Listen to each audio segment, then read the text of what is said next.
उज्जैनमध्ये असलेल्या काळभैरव मंदिरामध्ये काळभैरवाला दारू पाजतात आणि ही दारू का पाजतात हे तुम्हाला माहिती आहे का? हे मंदिर 6000 वर्षापूर्वीचे आहे, जिथे फक्त तांत्रिक विद्या करणारे मांत्रिक येत होते आणि काळभैरव देवाची पूजा करत होते. पण आता हे मंदिर प्रत्येक व्यक्तीसाठी खोलले गेले आहे. चमत्कारिक गोष्ट म्हणजे ज्यावेळेस पुजारी दारूने भरलेली प्लेट देवाच्या तोंडाला लावतो तेव्हा ती प्लेट आपोआप रिकामी होते. ही दारू कुठे जाते हे कोणालाच माहीत नाही. असं म्हणतात बाबा कालभैरव ही दारू स्वतः ग्रहण करतात. या मंदिरामध्ये येताना काही श्रद्धाळू त्यांच्यासोबत दारू घेऊन येतात व देवाला अर्पण करतात.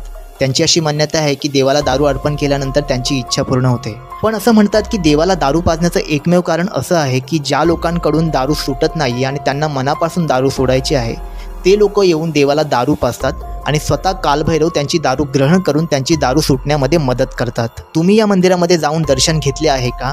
किंवा या मंदिराबद्दल तुम्हाला अजून काही माहिती आहे का? कमेंटमध्ये नक्की सांगा. व्हिडिओ आवडल्यास मराठी सनातनी फॅक्ट्सला नक्की सबस्क्राईब करा.